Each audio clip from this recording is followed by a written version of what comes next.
Marine Le Pen, condamnée ?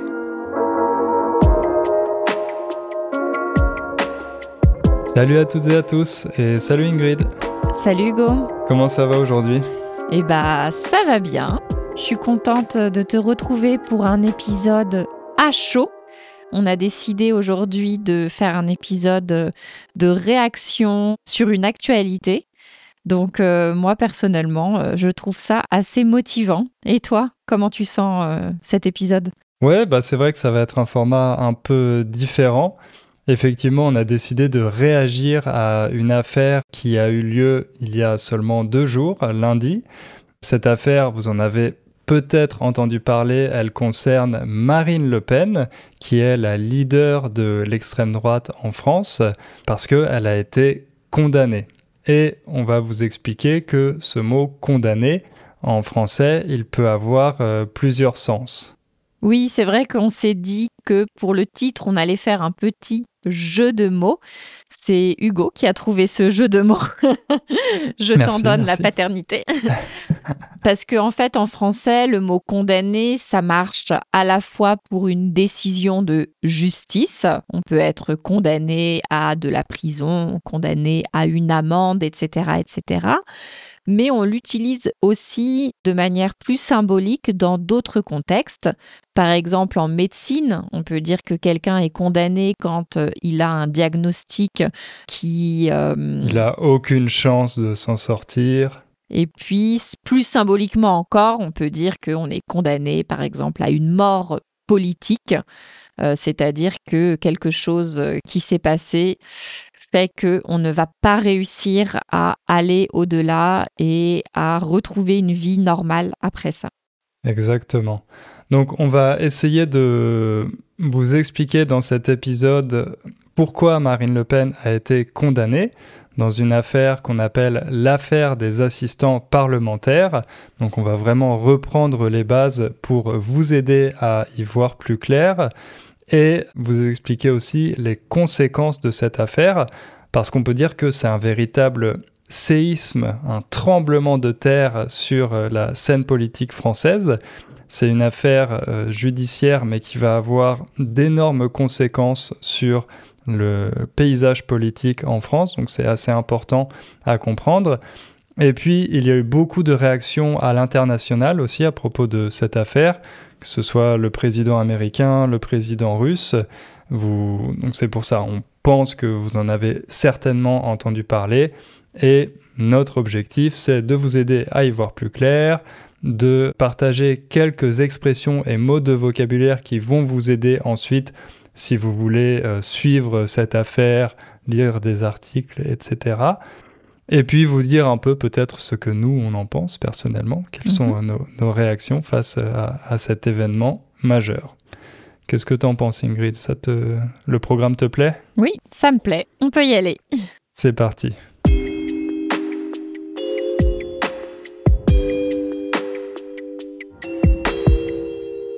Alors, pour commencer, qu'est-ce que c'est que cette fameuse affaire des assistants parlementaires ? Pour vous aider à comprendre un peu le contexte. Donc, ça concerne le Parlement européen, c'est ça ? Oui, c'est ça. Un parlement, donc, c'est l'endroit où siègent les députés. En France, on a un parlement, mais on a aussi des élus qui siègent au Parlement européen.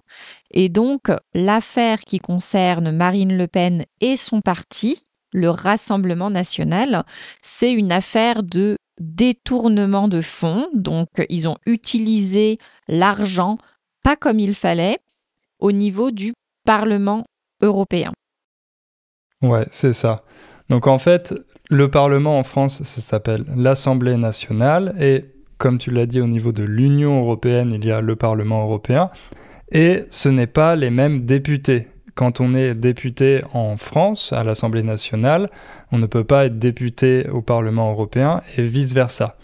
Et en fait, ce que le Rassemblement national a fait, c'est qu'il a utilisé l'argent qui devait normalement servir aux députés européens pour financer les activités du parti en France. Donc des activités qui n'avaient rien à voir avec la politique européenne. C'est pour ça, comme tu l'as dit, que c'est ce qu'on appelle un détournement de fonds. Détourner des fonds c'est de l'argent, et détourner, ça veut dire les utiliser d'une façon qui n'était pas la façon prévue à l'origine. Et ça, c'est quelque chose qui est condamné évidemment par la justice. On peut détourner des fonds en politique, mais on peut aussi en détourner dans une entreprise, par exemple. Si on utilise de l'argent de l'entreprise pour s'acheter des choses personnelles, des choses qui ne sont pas pour l'entreprise, là aussi, c'est du détournement de fonds et c'est condamné par la justice. Et dans cette histoire, en fait, le parti qui s'appelait à l'époque Front National, puis qui est devenu Rassemblement National, a organisé tout un système de détournement de fonds.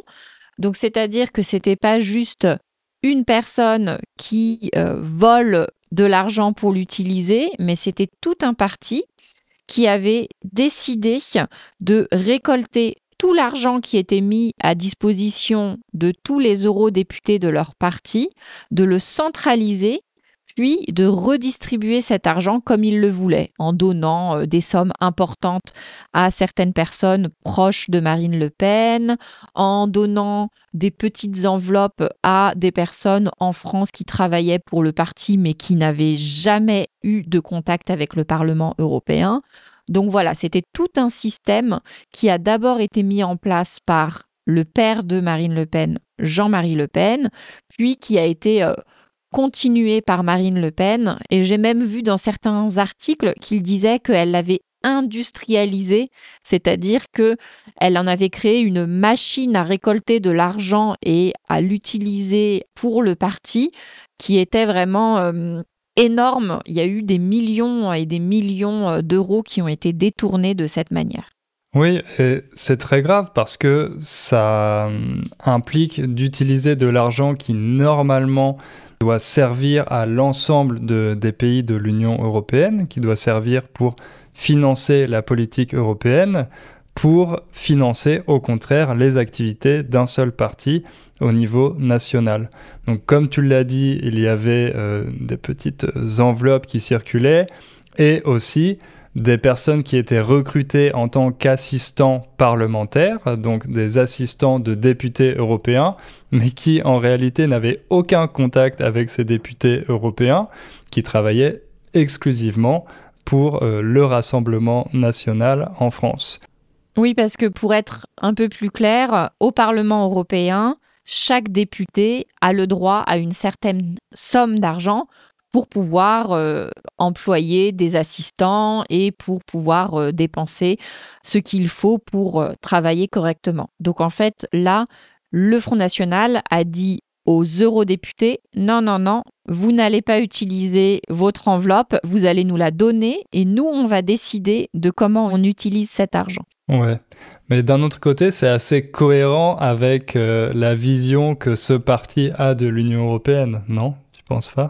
Disons que comme ce parti ne croit pas en l'Europe, ne soutient pas le principe même d'Union européenne, en tout cas c'était le cas à l'époque, maintenant ça a changé un peu, eh bien on peut imaginer qu'ils ont décidé de se faire élire au Parlement européen dans l'objectif de pouvoir récupérer cet argent et l'utiliser pour plutôt leur activité nationale.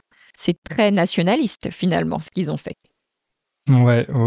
Et comme tu dis, c'était vraiment devenu assez industrialisé, puisque dans le jugement sur cette affaire, il y avait des documents qui montraient que certains membres du Front National, ou Rassemblement National, notamment Marine Le Pen, disaient explicitement, voilà, on utilise cet argent, on a besoin de cet argent de l'Union européenne pour financer le Rassemblement National en France, parce que c'est un parti qui avait, comme pas mal de partis, mais c'est un parti qui avait de grosses difficultés financières, et sans cet argent de l'Union européenne, ça aurait été difficile pour lui de survivre. Donc ils ont vraiment mis tout ce système en place, et on peut dire qu'ils ont utilisé l'Union européenne comme une vache à lait. Ça c'est une expression, une vache à lait. Bon, il y a exactement la même en anglais et j'imagine dans d'autres langues. Autrement dit, c'était leur source de revenus. Ils n'avaient rien à faire, ils n'avaient pas à travailler et l'Union européenne leur donnait de l'argent, entre guillemets, pour financer leurs activités en France. Et eux, ils ne s'intéressaient pas du tout à la politique européenne. On ne saura jamais si, sans cet argent, le Front National, puis le Rassemblement National, auraient eu autant de succès, auraient pu faire des campagnes comme ils ont fait.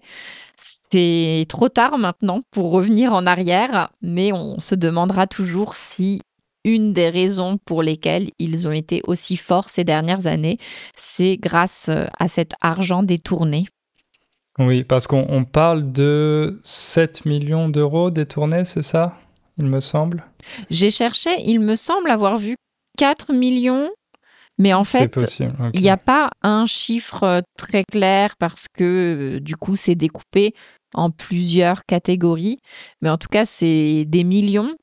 Et il faut préciser que vous allez sûrement beaucoup entendre qu'il n'y a pas eu d'enrichissement personnel. Ça, c'est quelque chose sur lequel les membres du Rassemblement national insistent beaucoup. C'est pour dire qu'ils n'ont pas détourné des fonds pour s'acheter des villas, des piscines, etc., comme ça a pu être le cas avec d'autres affaires.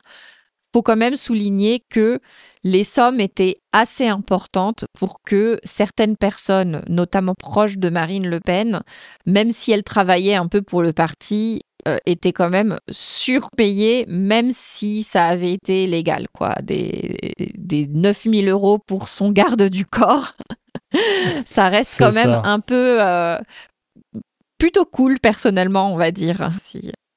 Voilà. Ouais. Et ils ont aussi été accusés d'emploi fictif. Ça, c'est un terme important qu'on retrouve assez souvent, notamment dans ce genre d'affaires politiques, parce que cette affaire qui touche le Rassemblement national, elle a aussi touché d'autres politiciens il y a quelques années. Peut-être qu'on en reparlera. Donc, un emploi fictif, c'est quand une personne est officiellement salariée d'une structure, d'un parti politique ou autre, et elle est rémunérée pour ça, alors qu'en réalité, elle ne travaille pas du tout. Donc voilà, elle a un contrat, elle apparaît dans la liste des employés, et elle est payée, mais elle ne travaille pas pour cette entreprise ou pour ce parti. Donc ça, c'est ce qu'on appelle un emploi fictif. Et il me semble que là, dans cette affaire, il y avait plusieurs... Je ne sais pas si c'était des assistants qui étaient en emploi fictif ou au contraire simplement des proches des politiciens du Rassemblement national, mais il y a aussi cette accusation d'emploi fictif. Finalement, dans cette affaire, c'est principalement une affaire d'emploi fictif, puisque tout l'argent récolté par le Front National pour l'utiliser pour le parti, c'est que de l'argent qui était officiellement déclaré pour des assistants parlementaires qui n'existaient pas. Ou alors qui, sur le papier, faisaient semblant de travailler pour les eurodéputés, mais en fait ne les connaissaient même pas. Donc finalement, je pense qu'on peut même dire que 100% de l'argent détourné l'a été fait avec la couverture d'un emploi fictif. D'accord. Et il me semble que la façon dont cette affaire a été découverte, je crois que c'était en 2015, quand le Front National a publié son organigramme et des politiciens européens se sont rendus compte que sur cet organigramme, il y avait plusieurs responsables politiques qui officiellement devaient travailler pour le Parlement européen, mais qui étaient dans l'organigramme du Rassemblement national au niveau national. Donc là, ils se sont dit « Ah, c'est un peu suspect, c'est un peu bizarre, parce que ces personnes-là sont censées travailler pour le Parlement européen, mais en fait, on voit qu'elles sont très impliquées, elles sont dans l'organigramme du Rassemblement national. » Et là, ils ont commencé à enquêter, ils se sont rendus compte qu'il y a eu ces détournements de fonds de 2004 à 2016, je crois que c'est ça, ou 2002 à 2016. Enfin, 2004, je crois. J'ai pas les dates sous les yeux, mais en tout cas, je sais que ça s'est arrêté au moment où l'enquête a commencé. Ils se sont dit, ouh là là, donc ils savaient bien ce qu'ils faisaient. Il y a des emails qui montrent que certaines personnes au niveau de la comptabilité avaient dit, attention, on va se faire épingler, donc on va se faire, attraper. Voilà. Et après, quand l'enquête a commencé, il y a beaucoup de jeunes hommes politiques qui, aujourd'hui, par exemple, sont députés à l'Assemblée française, qui ont dû fournir des preuves qu'ils travaillaient à l'époque, alors qu'en fait, ils ne travaillaient pas. Donc, ils ont produit des faux documents. Et voilà, il y a beaucoup d'emails, de calendriers, d'agendas qui ont été ressortis.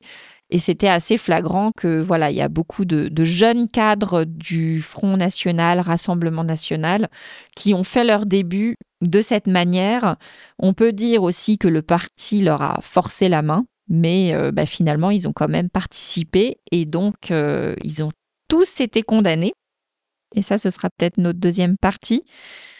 Après cette enquête, une enquête de plusieurs années, qu'est-ce qui s'est passé finalement ? Exactement. Et ben voilà, on va peut-être passer à une autre partie pour parler du procès et de l'enquête.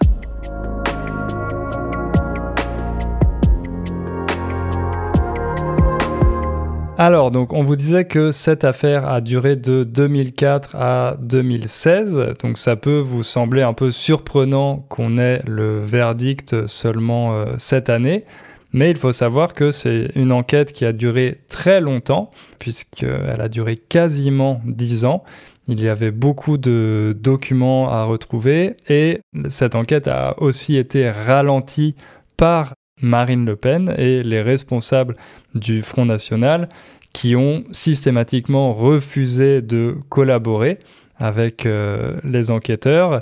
Et Marine Le Pen, par exemple, a refusé plusieurs fois de se présenter devant le tribunal en disant que, bon, on va expliquer ça un peu plus tard, peut-être sa ligne de défense, mais que voilà, ce procès n'avait aucune légitimité, qu'elle n'avait pas du tout enfreint la loi, autrement dit qu'elle avait toujours respecté la loi, et donc que ce procès n'avait pas lieu d'être. Oui, c'est vrai que ça a beaucoup traîné parce que Marine Le Pen, forcément, n'avait pas très envie d'être condamnée avant de devenir présidente de la République. Mais finalement, on a eu un verdict très récemment. Le verdict est le suivant. Donc, il y a 24 personnes qui ont été condamnées.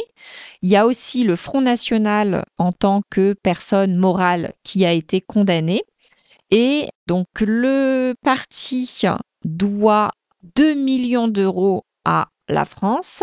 Ah, ça c'est intéressant peut-être à expliquer. Donc, doit, le verbe devoir de l'argent à quelqu'un, ça veut dire qu'on a une dette envers cette personne. Donc le parti maintenant a une dette de 2 millions d'euros envers l'État français. Ou peut-être, je ne sais pas du coup si l'argent va être reversé à l'État français ou à l'Union européenne. Ce serait plus logique que l'argent revienne au Parlement européen. Mais... C'est une amende. Donc une amende, c'est quand on doit payer une somme d'argent pour compenser une infraction qu'on a faite. Donc, ce n'est pas vraiment un remboursement, c'est plus une manière, c'est une punition sous forme de somme d'argent. Et donc là, le parti a été condamné à 2 millions d'euros, dont 1 million ferme. Ça veut dire que maintenant, tout de suite, ils doivent verser 1 million d'euros. Et si jamais ils sont pris la main dans le sac à nouveau, donc pris la main dans le sac, ça veut dire qu'on voit qu'ils ont fait une infraction, eh bien, ils auront l'obligation de payer le 2e million. Donc ça, c'est pour le parti. Je reviens sur cette expression, c'est vrai qu'elle est assez imagée. Prendre quelqu'un la main dans le sac, bon, vous avez bien l'image de quelqu'un qui essaye de voler dans le sac d'une autre personne, voler son portefeuille par exemple. Donc être pris la main dans le sac, ça veut dire qu'on est attrapé au moment où on essaye de commettre pas forcément un crime, mais quelque chose d'illégal. Être pris la main dans le sac, ou même un enfant à qui on a interdit de manger des bonbons et qui va discrètement dans la cuisine essayer de prendre des bonbons et que sa mère arrive à ce moment-là et le voit, on peut dire que l'enfant est pris la main dans le sac. Exactement. Donc oui, ça c'est les sanctions envers le Rassemblement national, Marine Le Pen et aussi des responsables de ce parti. Comme tu l'as dit, il y a 24 personnes qui ont été condamnées. C'est ça. Donc il y a eu plusieurs condamnations. On peut peut-être s'arrêter seulement sur celle qui concerne Marine Le Pen personnellement. À quoi est-ce qu'elle a été condamnée, Marine Le Pen? Donc, elle a eu 4 ans de prison, dont 2 fermes aménagées sous bracelet électronique. Je vous dis exactement et après, on va expliquer point par point. Une amende de 100 000 € et 5 ans d'inéligibilité avec exécution provisoire. Alors peut-être qu'on peut commencer par les 4 ans de prison, dont 2 fermes. Qu'est-ce que ça veut dire ferme? Ouais, donc ça c'est pour une sanction, une peine décidée par un tribunal. Ça peut être soit ferme, soit avec sursis, en particulier quand ça concerne la prison. Ferme, si on a par exemple 2 ans de prison ferme, ça veut dire que c'est non négociable. On doit passer ces 2 ans en prison, ou alors, comme ça va être le cas pour Marine Le Pen, avec un bracelet électronique.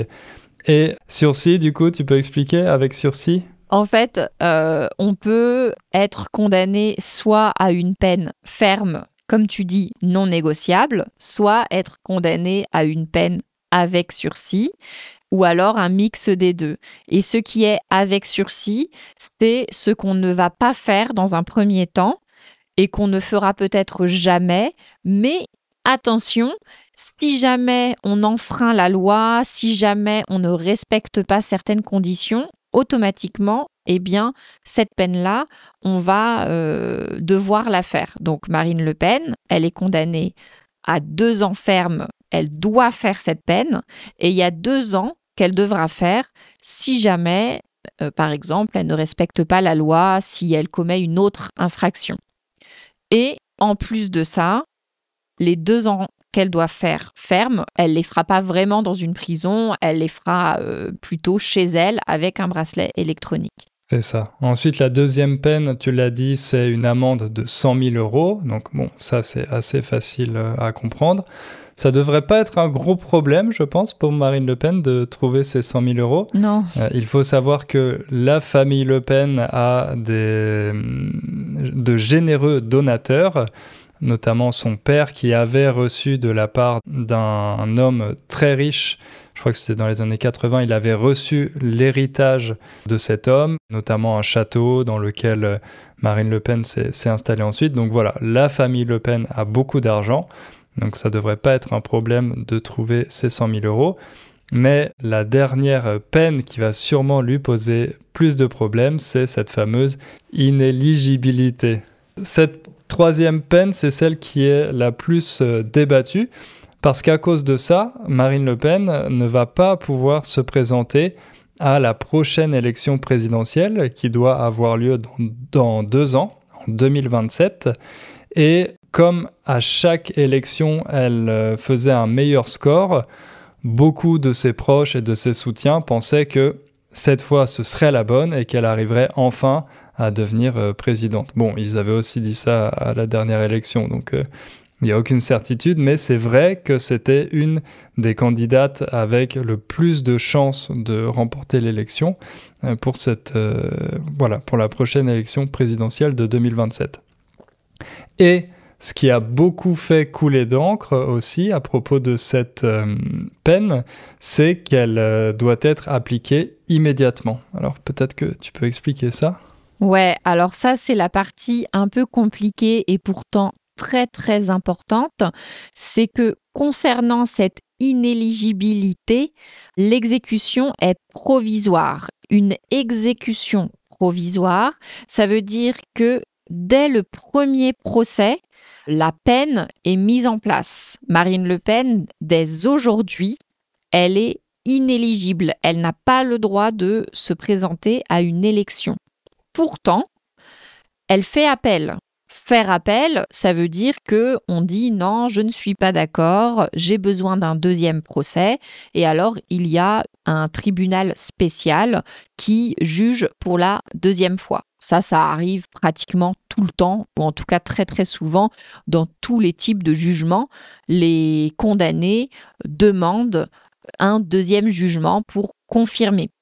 Et alors, il est possible que la peine ne soit pas exécutée tant qu'on n'a pas eu tous les recours possibles, c'est-à-dire que avant que tous les tribunaux aient confirmé la condamnation n'existe pas encore. Mais les juges peuvent décider d'une exécution provisoire pour plusieurs raisons. Ils peuvent dire que je pense que c'est mieux, par exemple, que cette personne, en attendant son jugement en appel, aille déjà en prison. Je pense que c'est mieux que cette personne, en attendant son jugement en appel, paye déjà une amende.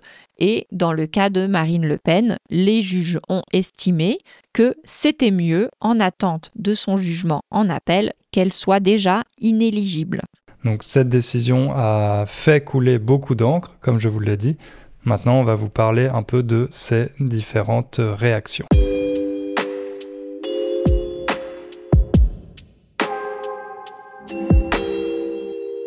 Alors, on va commencer peut-être par la réaction de la principale intéressée, Marine Le Pen.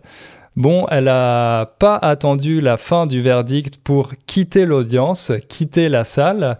Elle s'attendait à ce verdict, elle s'attendait à être condamnée, mais elle a été très surprise par le fait que cette inéligibilité soit avec une application provisoire. Ça, je pense qu'elle ne l'avait pas prévu et ça a vraiment choqué tous les responsables du Rassemblement national et d'autres politiciens aussi, on va en reparler un peu plus tard. Donc pourquoi elle a été tellement surprise par cette décision ? Eh bien, parce qu'elle s'attendait donc à pouvoir quand même se présenter aux élections en attendant son jugement en appel et que pour mettre en place cette exécution provisoire, les juges ont dû expliquer leur décision et elle a estimé que la décision n'était pas une décision de justice, mais était une décision politique. Alors, c'était quoi les justifications des juges ? Premièrement, ils ont estimé qu'il y avait une possibilité de récidive, que Marine Le Pen, tant qu'elle restait élue quelque part, elle pouvait continuer à détourner de l'argent. Même si ce n'était pas forcément le Parlement européen, il pouvait y avoir un risque. Ensuite, ils ont aussi pris en compte le fait qu'elle n'avait pas exprimé de remords. Elle n'a pas exprimé une prise de conscience de la violation de la loi. En général, la défense du Rassemblement national était de dire que puisqu'il n'y avait pas un enrichissement personnel direct, c'était pas grave, ils n'ont pas vraiment enfreint la loi. Donc les juges ont estimé que on pouvait pas vraiment lui faire confiance pour ne pas recommencer.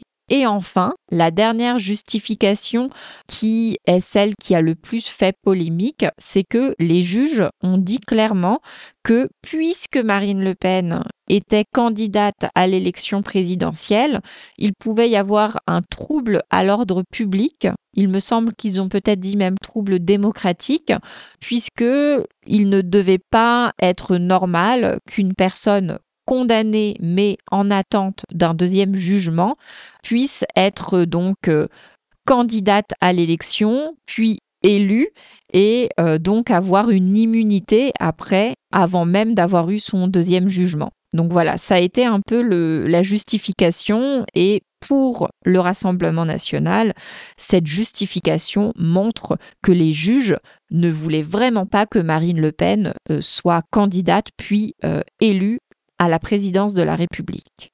Oui, parce que pour eux, non seulement cette condamnation n'est pas légitime, mais en plus cette application immédiate a été décidée dans le seul but d'empêcher Marine Le Pen de se présenter à la prochaine élection.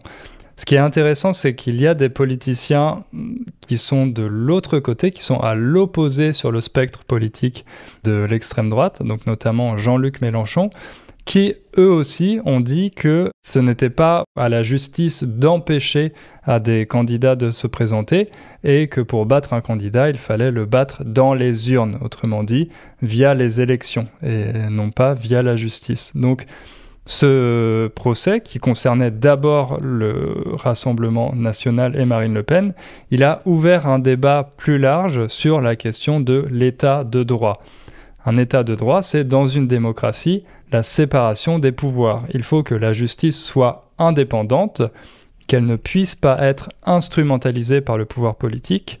Donc voilà, il doit y avoir cette indépendance entre le pouvoir judiciaire, le pouvoir politique et le pouvoir législatif.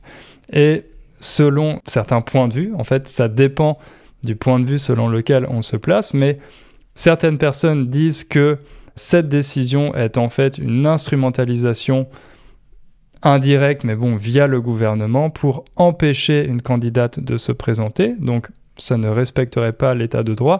Et au contraire, d'autres observateurs disent que le fait qu'une candidate aussi influente, aussi importante que Marine Le Pen soit condamnée, ça prouve que la justice est bien indépendante. Et finalement, qu'est-ce qui risque de se passer ? Alors, au moment où on parle, on a eu des nouvelles donc de la réaction du côté de la justice. Il faut savoir que avec toutes les déclarations du Rassemblement national, les juges ont été menacés de mort. Il y a eu beaucoup d'attaques contre la justice et donc ça a fait réagir. Et la cour d'appel, donc ceux qui doivent s'occuper du deuxième jugement, a fait une déclaration publique via un communiqué de presse pour dire que ils allaient faire en sorte d'examiner le dossier du Rassemblement national à temps pour que la décision finale soit rendue avant l'été 2026. Et alors ça, c'est très intéressant puisque, en fait, normalement, les délais de la cour d'appel sont très, très importants. Ça peut prendre 2 ans, 3 ans et les personnes qui sont accusées, qui sont condamnées, peuvent, si elles le veulent, faire traîner les choses, c'est-à-dire faire en sorte que ce soit très lent. Alors si Marine Le Pen n'avait pas eu la peine provisoire, peut-être que c'est ce qu'elle aurait fait. Elle aurait fait en sorte que le jugement en appel ne soit que après les élections. Comme ça, si elle gagnait, elle avait l'immunité et elle n'aurait pas été jugée pendant 5 ans. Mais là, comme elle a la peine avec exécution provisoire, elle a tout intérêt à ce que ça aille vite. Et les juges qui ne veulent pas être accusés d'être partiaux et qui ne veulent pas être surtout menacés de mort vont faire en sorte aussi que ça aille vite. Donc normalement, d'ici environ 1 an, il y aura un jugement définitif. Exactement. Et ça aussi, c'est l'ironie du sort parce que, comme on l'avait un peu dit, la stratégie initiale de Marine Le Pen, d'ailleurs, on le rappelle, Marine Le Pen a fait des études de droit, elle a été avocate pendant quelques années, donc elle connaît relativement bien la loi. Sa stratégie initiale, c'était de faire traîner le procès le plus longtemps possible, parce que déjà à l'élection présidentielle de 2017, cette affaire avait éclaté, donc on en parlait. Et aussi à l'élection présidentielle de 2022, il y avait toujours cette affaire, mais comme elle était en cours, eh bien Marine Le Pen a pu se présenter à chaque fois. Elle a essayé de la faire traîner encore suffisamment pour pouvoir se présenter une 3e fois. Mais là, malheureusement pour elle, le jugement a été rendu. Et maintenant, au contraire, elle va tout faire pour accélérer le plus possible ce deuxième jugement avec la cour d'appel. Donc, on peut dire que c'est un peu comment on dit, tel est pris qui croyait prendre, ou ouais. L'arroseur arrosé. L'arroseur arrosé, c'est ça. Elle a tout fait pour que ça se passe d'une certaine manière et finalement, ça se retourne contre elle. Donc, on va voir les conséquences que ça va avoir au niveau politique. C'est encore un peu tôt pour en parler, mais il y a beaucoup de questions qui se posent au niveau de son successeur. Si Marine Le Pen est bien inéligible en 2027, qui va se présenter à sa place? A priori, ça devrait être le président actuel de son parti, le jeune Jordan Bardella. Mais pour le moment, Marine Le Pen refuse totalement de reconnaître la possibilité qu'elle ne se présentera pas à l'élection. Donc bon, on va voir ce que ça va donner. On va voir l'impact que ça va avoir aussi sur les autres partis. Beaucoup de choses vont bouger dans les prochains mois, les prochaines années. Les plaques tectoniques du paysage politique français vont bouger, se déplacer. Donc on verra ce que ça donne. Ouais, on verra. Est-ce qu'on a tout dit ?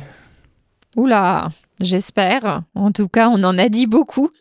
J'espère que c'est assez clair. Pour nous, ça a été un exercice, je pense, un peu compliqué mais intéressant. Voilà, de réagir à chaud sans beaucoup de préparation. Mais on espère que le format vous plaira et que ça vous aura aidé au moins un peu à mieux comprendre toute cette histoire. Ok, arrêtons-nous là. Donc, merci à toutes et à tous. On se retrouve dans 2 semaines. Merci. À dans 2 semaines.